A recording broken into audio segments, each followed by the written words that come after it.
Portuñol es muy malo y mi español es peor, entonces voy a hablar despacito para que puedan me entender, ¿ok? Bom, em primeiro lugar, já em português, muito obrigado ao governo da República Dominicana que nos recebeu tão bem nesse evento. Todos estão de parabéns. A Optic também, pela sua grande hospitalidade, pela organização fenomenal deste evento. Cumprimento a todos os delegados. Tem sido um prazer ter esse contato com vocês aqui nesses dias. E todos os demais participantes que estão nos prestigiando aí. Tem sido, acho que, uma grande oportunidade para a gente atualizar-se e aprender tanto sobre governo digital. Boa tarde, senhor Klastornik. É um prazer conhecê-lo. O seu trabalho é muito conhecido já, a competência que o senhor já conduziu aqui a GEALC e também o grande trabalho que a GESIC faz no Uruguai. Sou Irving Hallman, também muito prazer por conhecê-lo e o trabalho fenomenal em todos os campos das políticas públicas que a IG apoia no Panamá. E Daniel, que é um grande entusiasta de governo digital, pelo que eu já vi, a gente já teve boas conversas, é um irmão da Argentina, que gosta de falar português, então deve ser uma das poucas pessoas que não está tendo tanta dificuldade de me entender. Muito prazer. Sr. Klastornik, que tem uma experiência muito bem-sucedida no Uruguai sobre simplificação de trâmites, vai nos falar agora um pouco de como é que conseguiu ter tanto sucesso, né? Bueno, hola a todos. ¿Cómo estamos de sueño para la presentación? Nos faltó un poco de café. ¿Estamos despiertos? Bueno. Supongo que con esto en algún lugar se debe mover, ¿no?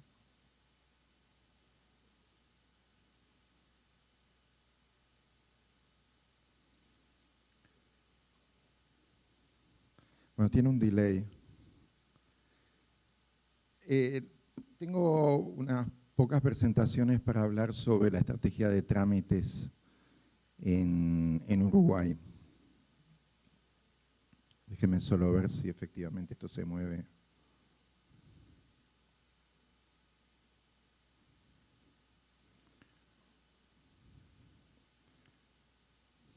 Bueno, no sé con quién se lo...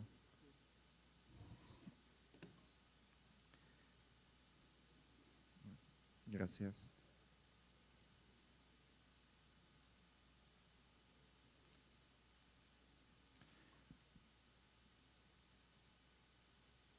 Bueno, ¿los desperté moviendo los dibujos o los dormí?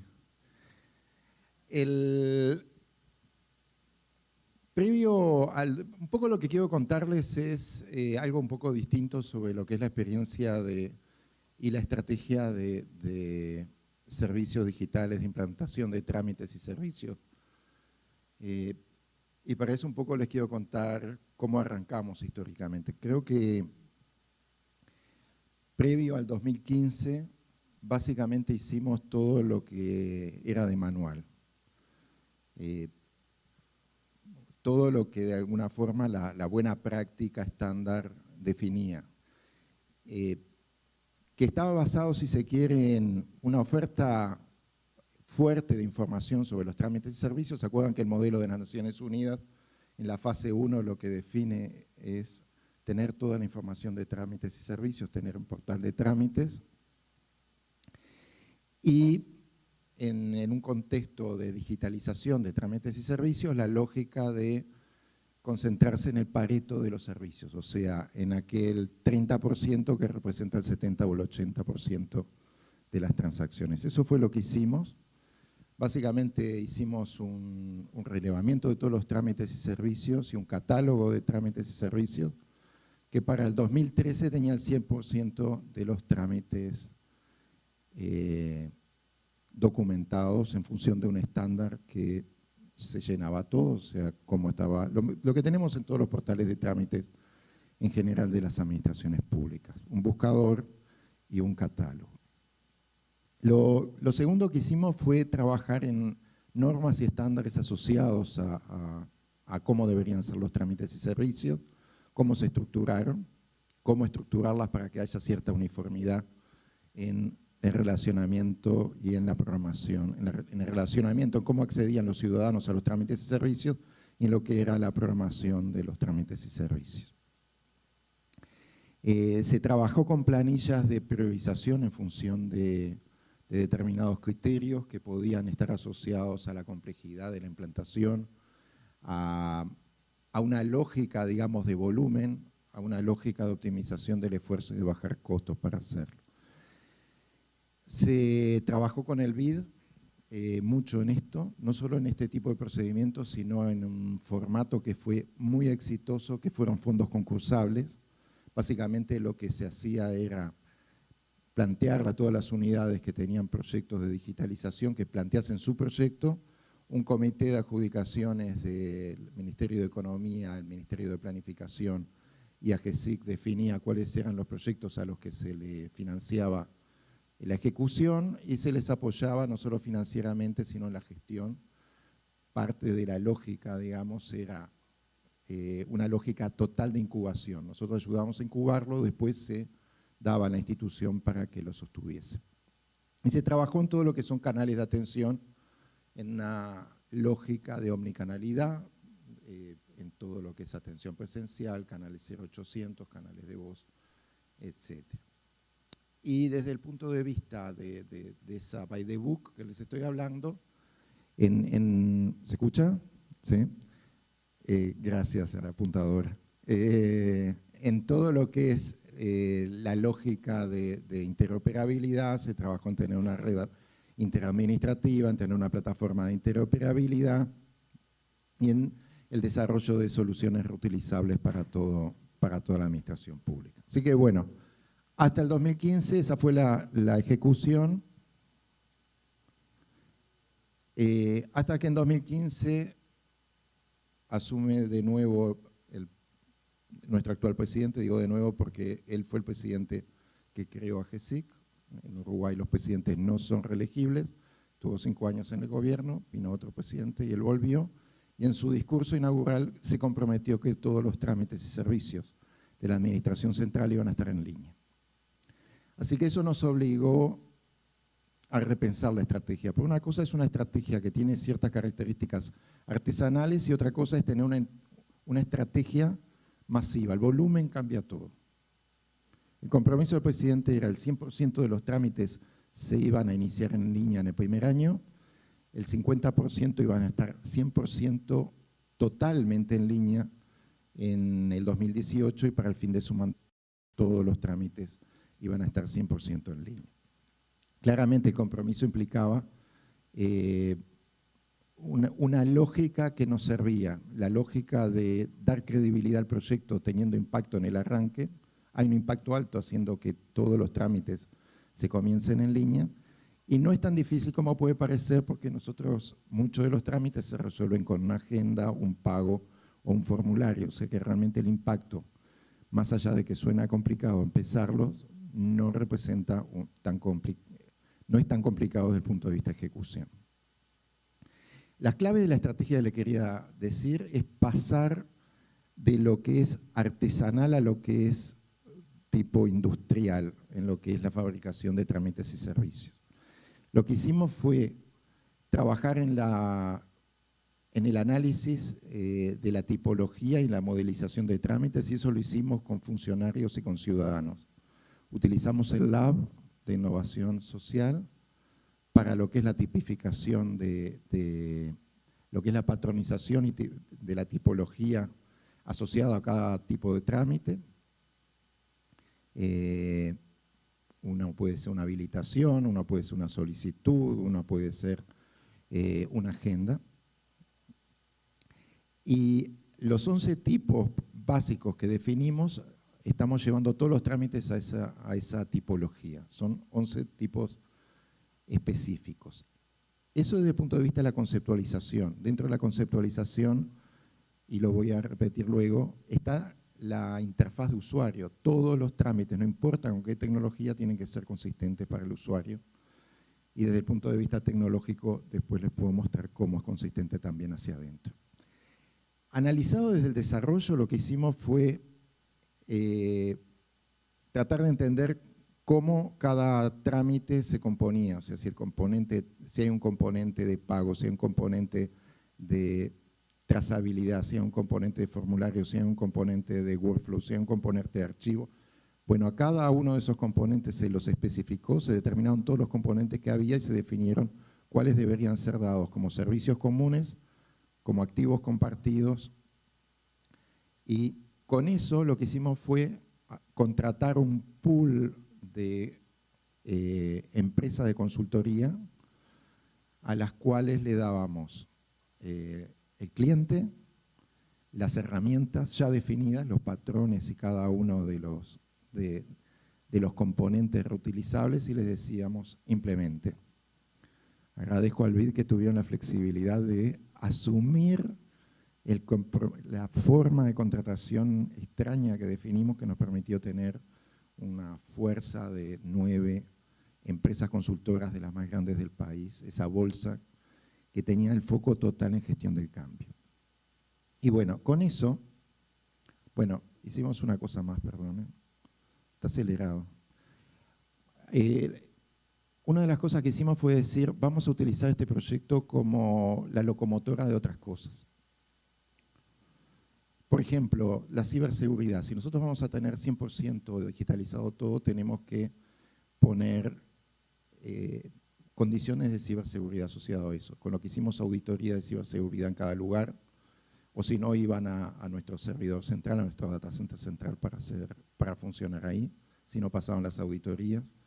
Pusimos Web Application Firewalls que nos están sirviendo para el SOC nuevo, el Cyber Security Operating Center nuevo, tenga alertas tempranas de qué es lo que pasa con cada trámite. O sea, tenemos una definición de los estándares de uso para cada uno de ellos. Es locomotora para que cada unidad dentro de la institución pudiese avanzar. ¿Qué aprendimos? Bueno, en cada cosa que se puso ahí aprendimos algo. A nivel de compromiso teníamos la autoridad máxima alineada, de compromiso político total. Teníamos foco en la ciudadanía, pero aprendimos que necesitamos ponerle el matiz de la unidad ejecutora, necesitamos poner un poco de color y calor de cada lugar. Es muy fuerte en eso el equipo en los organismos, o sea, hay un conocimiento del organismo que lo tratamos de mantener después con las consultoras que tenemos contratadas, o sea, hacemos el esfuerzo de mantener a la consultora porque conoce el organismo, porque hizo con los labs, con los organismos, la lógica de lo que está haciendo. Que aprendimos que necesitábamos mucho más comunicación del cambio, mucha más sustentabilidad de lo que habíamos visto. Por ejemplo, uno utiliza activos compartidos, todos los estándares que quiere, y cuando le pasa a la unidad ejecutora el trámite para mantenerlo, pueden que hagan cambios que deje de ser accesible o que deje de tener los criterios de usabilidad que habíamos dicho. Hay que hacer mucho trabajo de sostenibilidad para que todos los estándares se mantengan. Y en el concepto de modelo federado con el que habíamos trabajado, donde nosotros lo que queríamos era más bien regular y que cada uno usase sus cosas, tuvimos que aceptar que muchas cosas las teníamos que hacer y tener y mantener y operar nosotros. ¿Cuál es la situación hoy, al 24 de noviembre, para ser exactos? Cumplimos la meta del 100% de los trámites que se iniciaban en línea, tenemos 22% de los trámites que son trazables, o sea, la herramienta de trazabilidad nos permite saber de todos esos 22% en qué etapa está cada trámite, en cada etapa. Es una herramienta para todo el Estado para que uno pueda ir y ver dónde está cada trámite, una especie de workflow documentado, y el 27% de los trámites están en línea. ¿Cuáles son las acciones que tenemos para el año que viene? Bueno, estamos trabajando, un poco atrasado para mi gusto, en el portal unificado. No es solo trámites, es la interfase del portal que se tiene que reingenierizar toda. Estamos trabajando en cómo se redactaban los contenidos. Hay toda una lógica que, digamos, estamos aprendiendo de Inglaterra de cómo redactar, de la experiencia de Mike, de cómo redactar y cómo especificar los trámites. Tenemos el tema de sustentabilidad. Una vez que está lista las cosas, siempre es un target móvil, o sea, siempre hay algo nuevo que están queriendo hacer y hay que ir revisando que no hagan. Acá está la lógica del modelo federado versus el centralizado, o sea, en la experiencia de Inglaterra, centralizaron la escritura, nosotros la teníamos federada y tiene problemas de mantenimiento, efectivamente.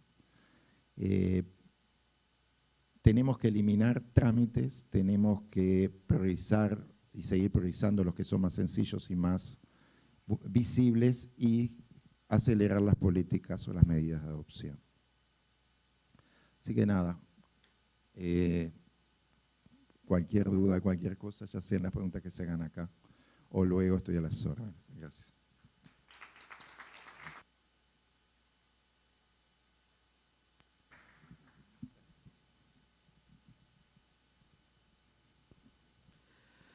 Muchas gracias, muito obrigado, senhor José Castronic.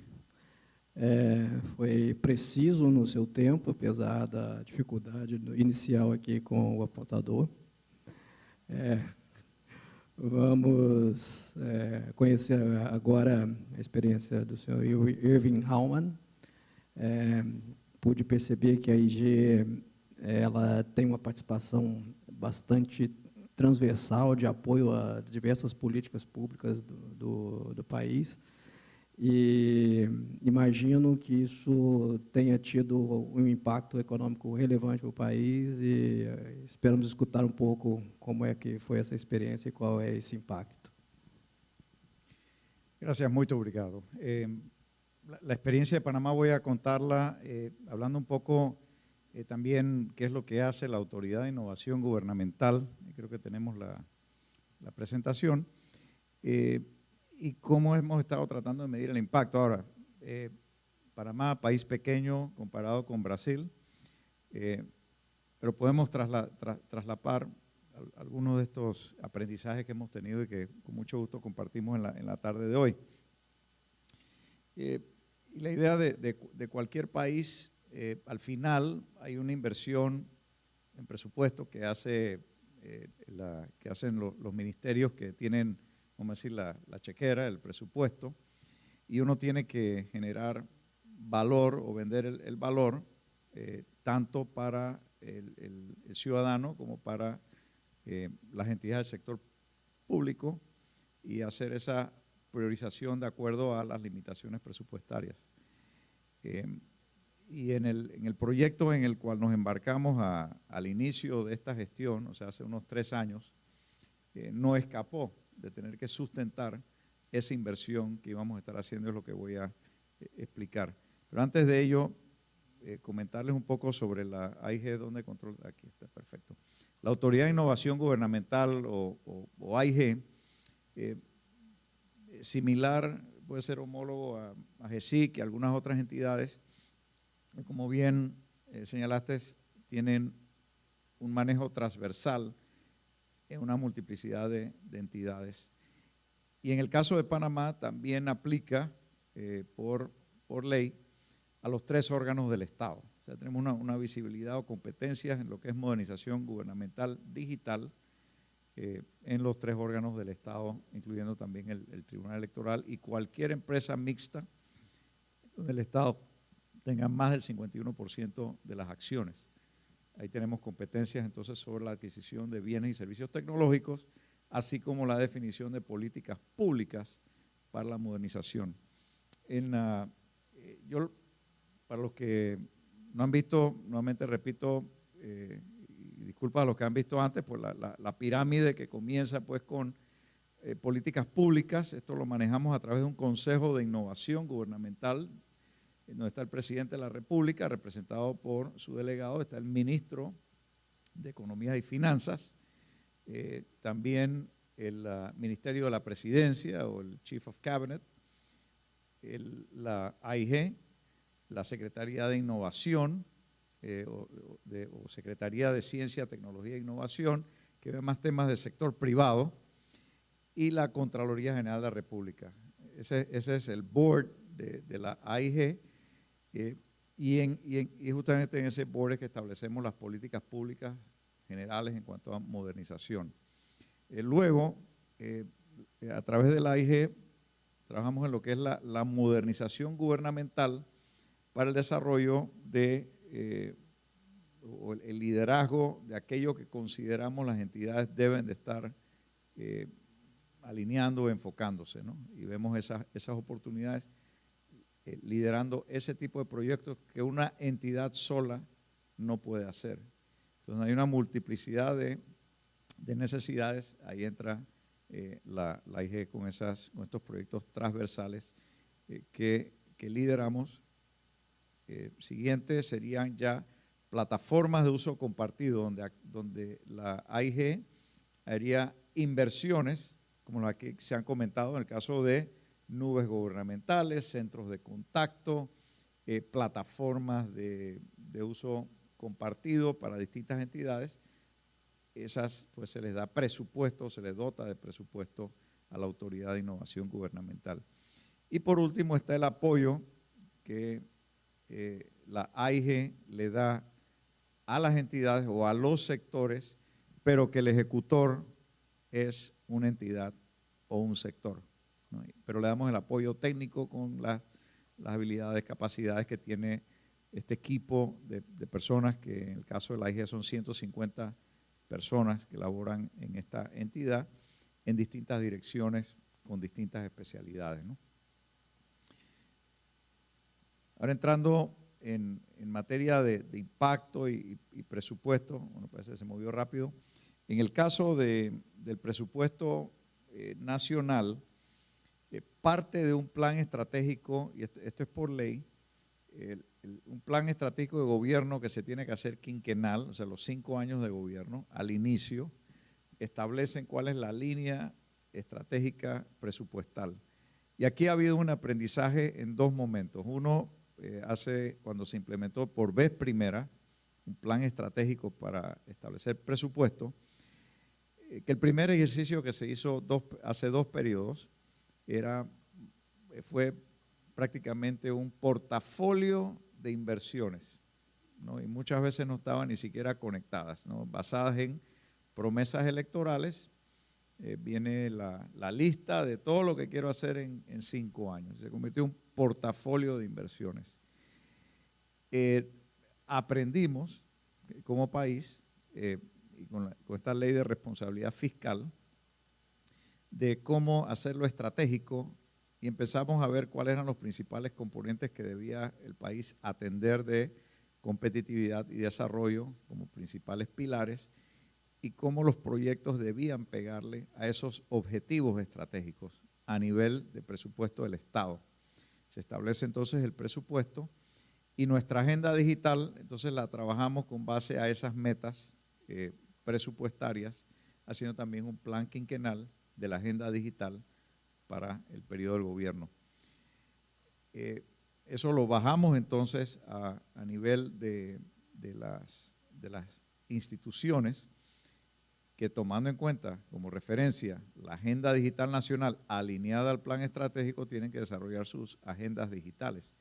Y aquí vemos en la filmina cómo el primer ejercicio en el 2014 participan 40% de las entidades y las iniciativas de tecnología fueron 170, pero también nos pasó con las direcciones de informática que quedaron siendo planes de adquisición que tenían de un año hacia otro con un horizonte, salvo las más desarrolladas, con un horizonte de planificación de corto plazo.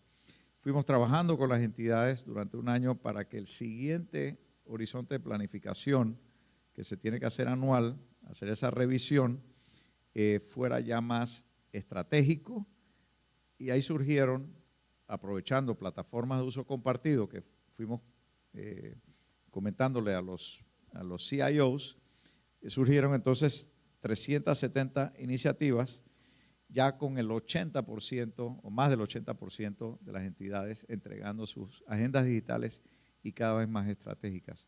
Y el último ejercicio que hicimos el año pasado, ya en el 2016, 615 iniciativas de tecnología con más del 80% de las entidades aportando iniciativas estratégicas.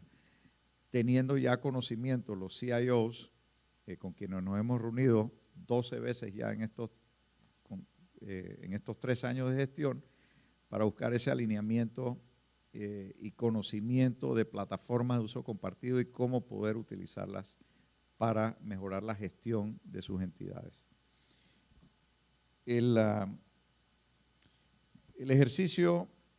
otro ejercicio que hemos hecho es, bueno, en cuanto al presupuesto de la Autoridad de Innovación Gubernamental, que puede oscilar entre unos 25 millones anuales en su presupuesto. Sí, bueno, ¿qué rentabilidad tiene ese presupuesto para el Estado? O sea, ¿por qué el Estado nos va a dar ese presupuesto? Medimos los ahorros, en algunos casos CAPEX, en otros casos OPEX, dependiendo de la información que disponíamos. Y en el caso, por ejemplo, del Centro de Contacto Ciudadano, nos genera unos ahorros anuales, usando cifras del 2016, de $10 millones. O sea, si en vez de cada entidad hacerlo o tener sus costos operativos, lo hace una centralizada, pues logramos ahorros de 10 millones. En el sistema de evaluación de solicitudes que tenemos nosotros revisamos todas las adquisiciones por más de $50,000 que hagan las entidades del Estado, algo similar a lo que tiene México y otros países. Logramos en la reformulación de proyectos, en el uso de plataformas compartidas, ahorros de $58 millones para el gobierno. Tenemos la red de telecomunicaciones, donde en el año pasado ahorramos $12 millones. En municipios digitales, esta es una de CAPEX, $3 millones por los municipios, 77 municipios, no tener que invertir cada uno en plataformas y en equipamiento para tener portales, para tener sus ERPs o sistemas de gestión financiera y contable, sino que están puestos en nuestra nube que corre la AIG. La nube en sí, desde el punto de vista de OPEX, es aproximadamente $1.1 millones de ahorro en OPEX, y al total es $85 millones. Caso de la AIG, por cada dólar que el Estado pone en la AIG, conservadoramente, solo para el Estado, le estamos ahorrando $5. Entonces es sustentable, y eso sin contar el ahorro ciudadano, la eficiencia, la productividad que obtendría el Estado, más los ahorros ciudadanos que aquí no están cuantificados. Por primera vez en el esquema presupuestario, pudimos lograr este año que ese ahorro se tradujera también, y ahorros que también le estábamos dando al resto de las entidades, en incremento de presupuesto. Y ese fue un diálogo que tuvimos desde el punto de vista presupuestario para el 2018, que si habíamos ahorrado 25 millones en cuanto a telecomunicaciones para los próximos 4 años, que algo de eso nos lo retornaron, porque a veces en presupuesto hay incentivos perversos, ¿no? Se pide alta ejecución, pero para ejecutar pueda que estés invirtiendo en tecnologías ya no necesarias, pero para mantener presupuesto es mejor ejecutarlo al 100% si no lo pierdes. Entonces tenemos ese incentivo perfecto, perverso, muchos de nuestros esquemas presupuestarios, y lo que Panamá está trabajando y yendo hacia presupuesto por resultados, donde va a facilitar mucho más este tipo de diálogo para colocar el presupuesto donde hay que colocarlo y según prioridades. El otro ejercicio que hicimos para entrar en una operación con el Banco Interamericano de Desarrollo fue ver qué pasa del lado ciudadano. Y aquí con el apoyo de Ben Rosset, que nos acompaña en la sala del BID, utilizando metodología BID, cuantificamos, y no es necesario que vengan toda la tabla, pero agarramos una muestra de 12 trámites con sus volúmenes y cuál es el costo ciudadano para cada trámite, incluyendo tiempo, transporte, veces que tiene que uno regresar al trámite, etcétera, para ver cómo, si esos trámites los poníamos en línea, cuánto podía haber ahorro solo para el ciudadano, sin contar el ahorro del Estado. Por eso hablamos de estas cifras, son conservadoras. Nuevamente, como dijo Mike Brackett en la mañana, es necesario que haya la adopción para que esto dé resultados. Y en este caso se cuantificaron 12 trámites, 35 millones de dólares. De los 2.500 o 2.700 que tenemos como línea base de trámites que pueden ser automatizados, muchos de los cuales ya tenemos identificados para poner en línea. Lo siguiente que hicimos, habiendo cuantificado esto, es que hemos levantado, estilo lo que hizo Uruguay, agarramos los primeros 200 trámites con entrevistas, los categorizamos, entrevistamos a 450 funcionarios que conocían bien el trámite. De estos 200 trámites, en promedio 9 a 12 días para completar el trámite y oportunidades de interoperar con bases de datos nacionales, que son aproximadamente 5, de 2 a 3 de estas conexiones de interoperabilidad con las bases de datos nacionales. Y esto nos generó o nos ha generado una información muy valiosa que hemos validado con las entidades ahora para automatizar, y ya estamos en el proceso de los siguientes 250 trámites, que en este caso sí tenemos como aliados al sector privado, mecanismos de consulta ciudadana, todo esto dentro de una operación con el BID para poder priorizar los siguientes 250 trámites que vamos a poner en línea. Entonces, esta es una, pues, cómo estamos implementando pues metodología que nos ayuda a priorizar, a valorar lo que esto impacta tanto al ciudadano como al Estado para poder que esto signifique un apoyo mayor a lo que es el gobierno digital. Y la oportunidad que tenemos aquí como grupo es ver, bueno, qué otros países están haciendo y cómo podemos buscar formas estándares de cuantificar el impacto del gobierno digital en cada una de nuestras actividades y visibilizar el impacto que esto tiene hacia la ciudadanía y hacia el propio Estado.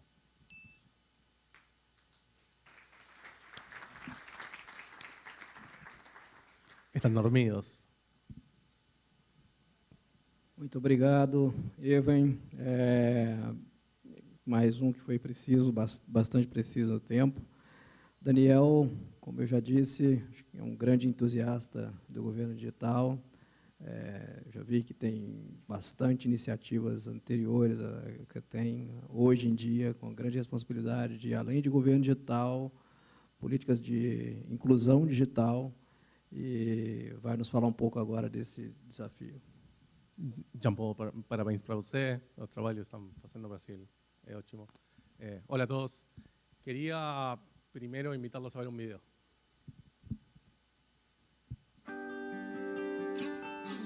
Estoy aprendiendo muchas cosas que antes no las, o sea, no me interesaba tanto, digamos, el internet, porque no lo veía, digamos, una cosa necesaria, pero ahora sí. Y bueno, si hubiese sido antes esto, mi futuro hubiese sido otro. Muy bueno lo de las redes sociales, más para tomar conciencia. Yo soy padre de un nene de 8 años y también está bueno enseñarle que no todo el que se encuentra atrás de una computadora es la persona que aparenta ser, ¿no? Yo soy una chica mayor que estoy estudiando Estoy en 5º grado, estoy haciendo primaria porque, bueno, mi situación no me va a permitir. No me siento una chica, una señora que antes no sabía nada, analfabeta. Gracias a ello, al internet, estoy aprendiendo todo, cómo comunicarme, en caso de violencia me puedo comunicar con internet, en caso de sacar turno. Para controlar a los chicos, para hacer trabajo, para hacer tutoriales de comida de casa, de ver cómo organizarme prácticamente para todo, cosas que yo antes no tocaba la computadora y ahora no. Yo quiero hacer algo, o si no lo sé hacer, me entro a internet y me fijo.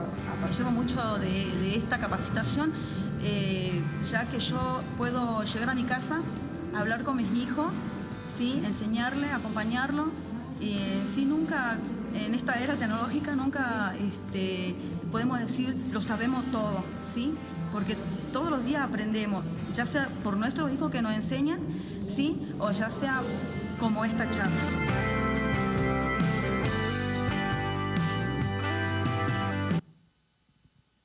Gracias. Hola, no vengo a hablar de transformación ni de servicios digitales, creo que hay mucha gente acá que puede hablar mejor que yo. Vengo acá en representación de ellos, que es una gran oportunidad de hablarles a todos ustedes, que son los líderes de la región en lo que es gobierno digital, de que entendamos que tenemos una responsabilidad mayor de lo que es hacer servicios digitales. Nosotros no hacemos páginas web y no hacemos servicios y no hacemos apps. Nosotros somos, si quieren, el filtro entre que esta gente tenga la misma oportunidad y el mismo nivel de acceso a servicios al Estado, que básicamente todos nosotros que tenemos la suerte de tener un teléfono de $600 en la mano. Todo lo que nosotros hacemos es para incluir gente. Y algo que aprendimos, que en su momento se lo sacamos a Mike, de lo que era GDS, que era digital asistido, era decir, bueno, vamos a digital y esa energía que tenemos todos de decir, bueno, todo digital. En la región, ¿en serio? ¿No me escuchaban? Perdón.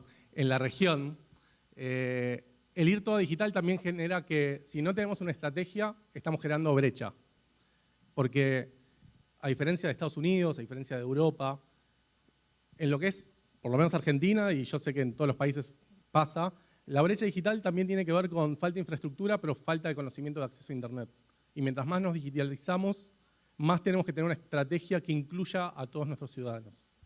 Nosotros decidimos avanzar en un plan de inclusión digital enfocado en el desarrollo de habilidades digitales basadas en Internet, alfabetización básica.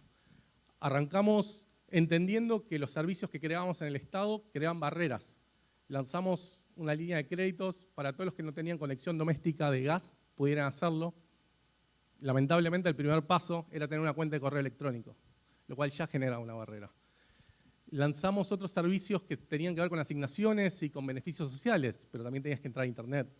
Siempre tenías un siguiente paso que era confirmar un correo, siempre tenías un siguiente paso que era llenar un formulario.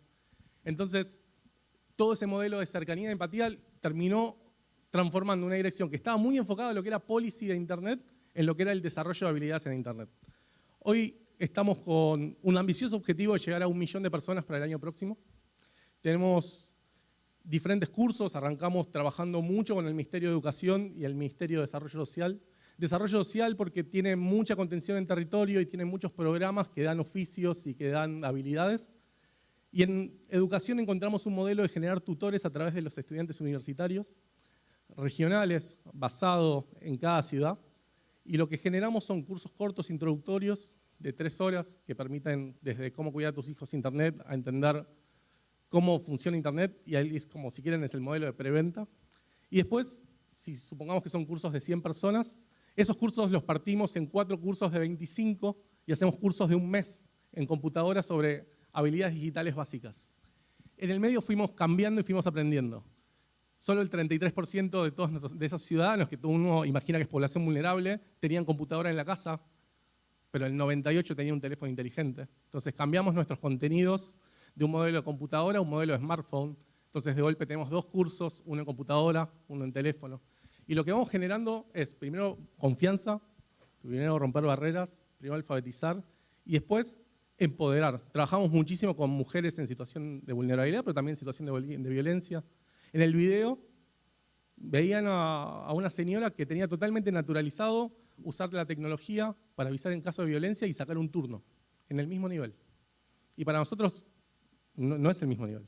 Pero lo que descubrimos con estas señoras que son del programa de Ellas Hacen es que enseñarles WhatsApp les ayudaba a ellas poderse avisar entre ellas cuando podían tener un problema de violencia doméstica e ir a la casa de la mujer que lo tenía. Antes no existía. Estamos trabajando con pueblos originarios en el norte de la Argentina para entender cómo Internet afecta a una comunidad que se dedicaba a la artesanía y que estaba totalmente afuera y hoy interactúa y vende sus productos por Internet. Estamos trabajando con municipios turísticos para ayudarlos a competir en el mundo en las diferentes partes que tiene la Argentina. Al que no visitó la Argentina, son súper bienvenidos, no solo Buenos Aires, sino toda la parte de la Argentina, que es extremadamente linda. Pero también tiene un montón de oportunidades y un montón de disparidades. Estamos trabajando en cárceles, estamos trabajando con las escuelas, vamos a empezar a trabajar no con los chicos en las escuelas, sino transformar a los alumnos de terciario en ser tutores de sus padres en cómo usar Internet. Eso en el final, cuando uno ve el cuento feliz de lo que es la economía digital, es ensanchar la base de consumidores y es ensanchar la base de gente que usa Internet, no solo generar programadores, sino generar gente que la use. Para cerrar, porque estaría bueno que hagamos preguntas y sé que estamos cortos de tiempo, y me quedan como 7 minutos, creo que es importante que nosotros como región estemos juntos 2 días, que lo hagamos más seguido. La red tiene ese potencial. Miguel, mil gracias, o sea, yo sé lo que hace el BIT. Y que aprovechemos a intercambiar experiencias, entendiendo que sí, a nosotros nos pagan por mejorar los servicios del Estado, pero los servicios del Estado los mejoramos para ayudar a los ciudadanos. Si no, estaríamos solo haciendo cosas que no tienen sentido. Así que, nada, gracias.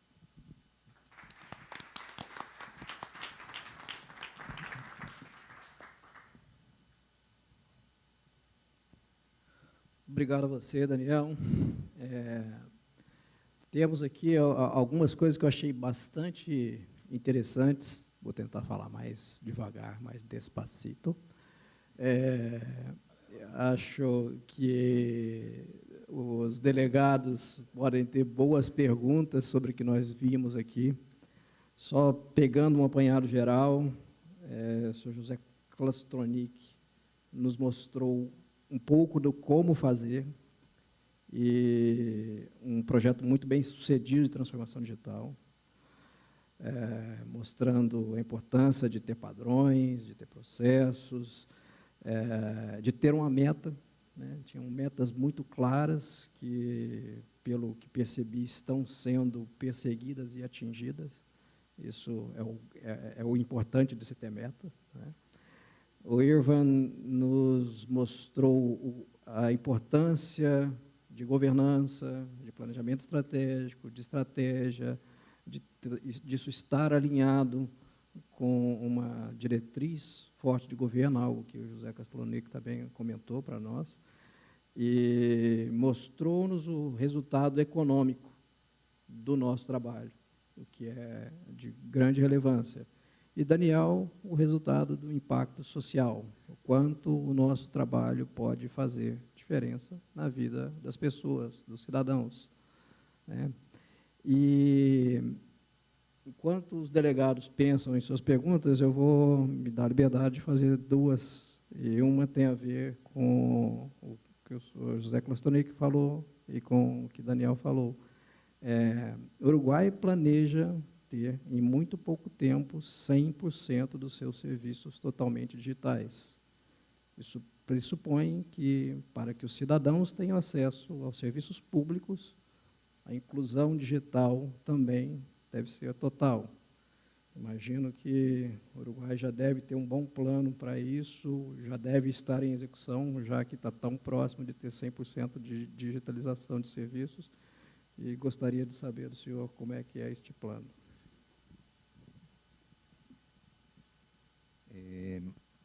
Sí,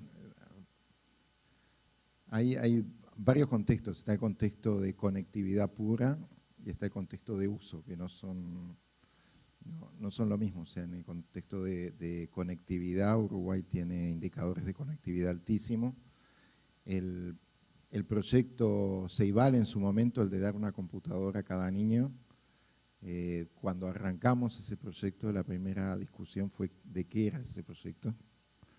Y la conclusión, y eso salió mucho de un par de directores de AGESIC, es que no era un proyecto educativo, sino que era un proyecto de inclusión. O sea, darle una computadora a cada niño era un proyecto de inclusión.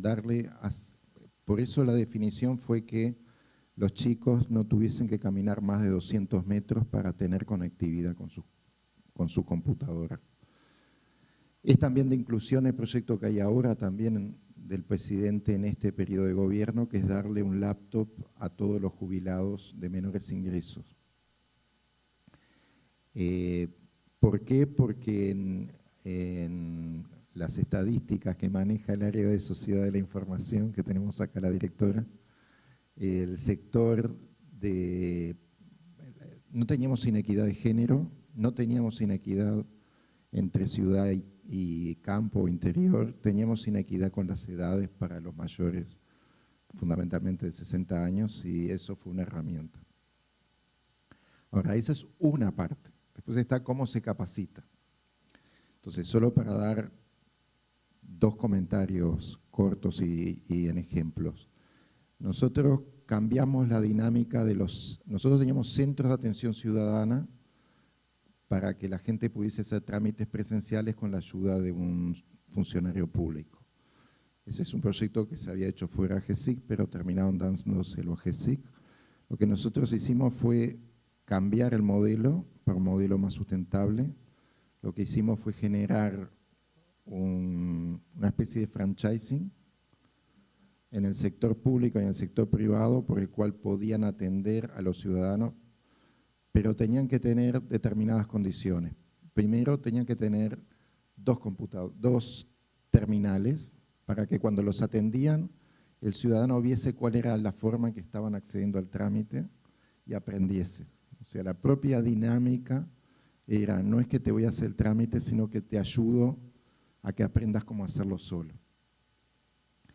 Es un ejemplo. El otro que está muy relacionado a un tema más complicado es, por ejemplo, cuáles son los indicadores cuando hacemos un programa con el BID de éxito en un programa como Historia Clínica Electrónica. Entonces, un indicador puede ser que conecte a todas las instituciones a la plataforma. Otro indicador puede ser que puedo acceder a todos los registros.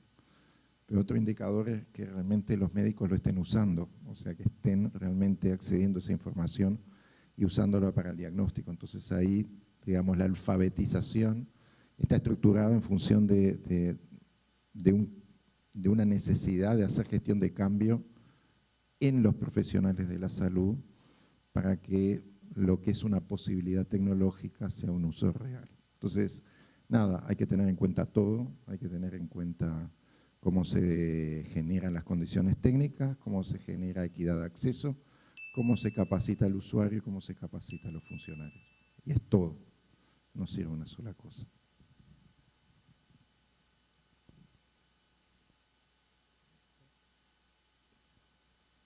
Alô?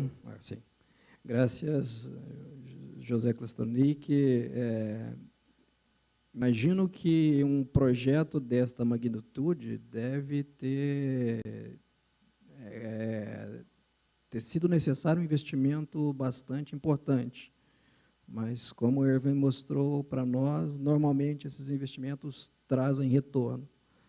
E como a Yolanda me provocou a provocar os delegados, eu vou provocá-la. Eu sei que o México fez um bom trabalho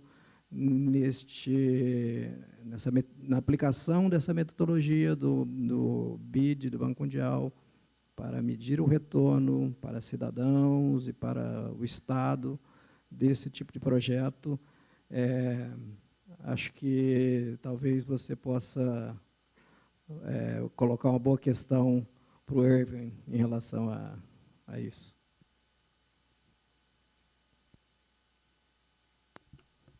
Bueno, me encanta que el panel haya tornado hasta la parte de alfabetización, porque creo que cuando nos toca presenciar cómo las personas, sobre todo del primer decil de población, que es uno de los deciles con los que yo más disfruto trabajar, es donde las estrategias nacionales se ven materializadas.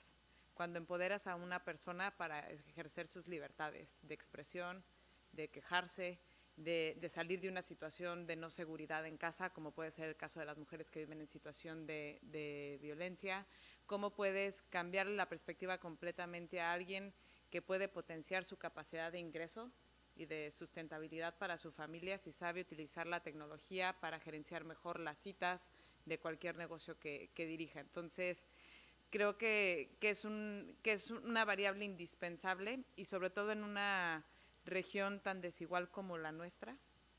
Ese factor de inclusión debe de ser una política transversal y permanente en todas las estrategias digitales. Una experiencia muy padre de México que a mí me gustaría compartirles es que trabajamos con el Instituto Mexicano de la Juventud y reclutamos a chicos universitarios que les llamamos Jóvenes por un México Digital. Y el trabajo de esos brigadistas, y lo aprendimos también de un programa de Colombia que también así se llamaba, Revolucionarios, era justamente apoyar a los usuarios de los trámites y servicios en cómo utilizar la e-firma, en cómo llenar un formulario web y no tenerle miedo. Invertimos mucho en accesibilidad, que creo que también es algo muy importante, que no se ha mencionado, pero que sé que muchos lo estamos trabajando con los estándares A y AA de la W3C. México tiene 7.5 millones de personas con discapacidad, eso es 2 veces Uruguay. Entonces, la política de accesibilidad tiene que ver con una política de democratizar el acceso y de hacer algo que a mí me gusta mucho y que comparto plenamente con Clastorni, que es transformar con equidad.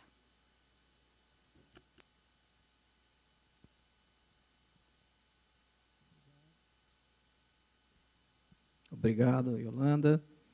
Mais algum delegado gostaria de contribuir? Sim. Okay. One comment. Acá también una intervención. Okay, my comment and question has to do with digital literacy. So I think that's one is for Daniel on digital inclusion. In your work, dealing with specific groups in Argentina, did you find any specific group with low levels of literacy? And if you did find low levels of literacy in those groups, how did you deal with them? I can do it in English, but okay. Lo voy a hacer en español porque la mayoría habla en español. Sí, encontramos una disparidad en cuanto al uso de Internet. Desde sea personal que trabaja en el Estado argentino, 6.000 personas del Estado argentino no terminaron la primaria, con lo cual hay todo un proceso para que terminen la primaria y terminen la secundaria. Imaginen aprender a usar Internet, y estamos haciendo un plan de capacitación sobre los empleados públicos del Estado Nacional. Encontramos que sí, que hay mucha gente, y esto también tiene que ver con, lo hablas con el Ministerio de Educación, y tiene que ver con algo generacional. No solo tiene que ver con los mayores de 35 que no usan Internet, no tienen una cuenta de correo electrónico o no saben, pero también lo vemos en los jóvenes. Nosotros hablamos con el Instituto de Tecnología Educativa de la Argentina y los niños o los chicos de 8 a 15 años no tienen un uso productivo de Internet. O sea, entienden lo que es WhatsApp, entienden lo que es Facebook, entienden lo que es Internet, pero para ellos es un commodity. Todos en esta sala nos conectamos a Internet alguna vez en nuestra vida. Eso ya no pasa. Ese cambio generacional hace que hay muchas cosas que das por sentado que funcionan y hace que no veas la oportunidad de desarrollo que hay sobre eso. Hace que cuando vayas a una entrevista de trabajo y tengas que probar algún skill sobre Internet, no lo puedas hacer y no consigas trabajo. Y no tiene nada que ver con postear en Facebook, porque salís de la entrevista de trabajo y decís, me fue mal en la entrevista de trabajo, post. Digo, es normal, yo estoy sacando fotos desde acá.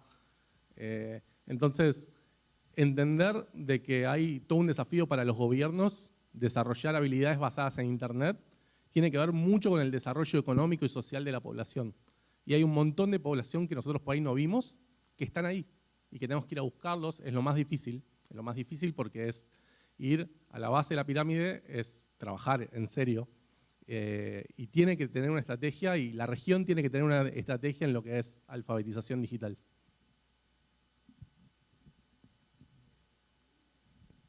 Obrigado, Daniel.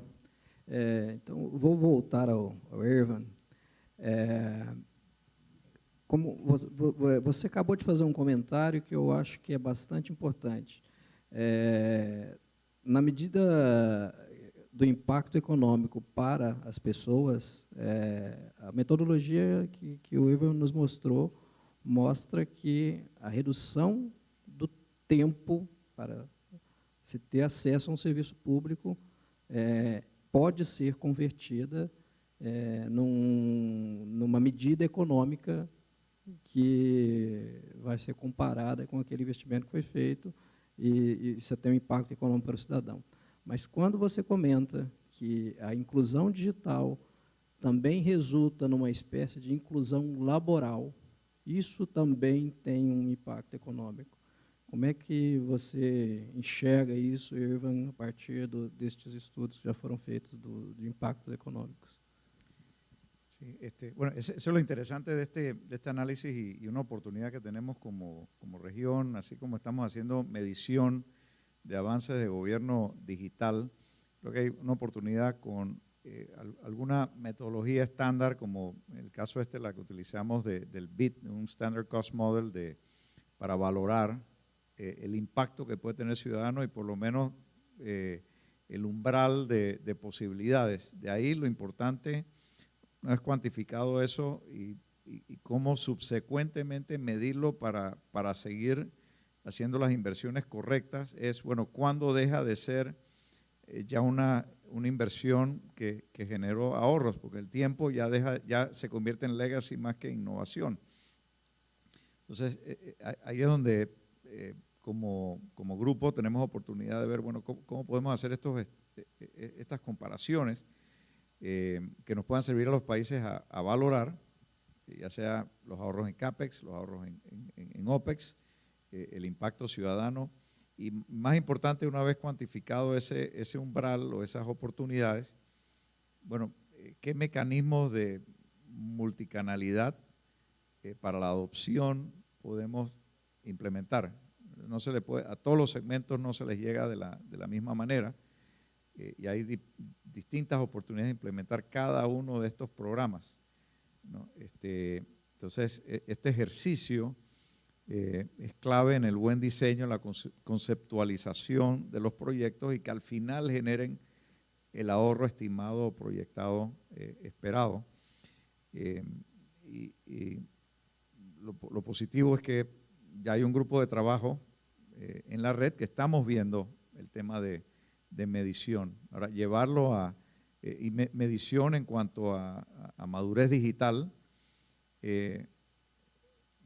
y solo nos falta pues adicionar este componente de ahorro para poder cuantificar cuánto ese avance se traduce en eficiencia, en productividad y en impacto ciudadano.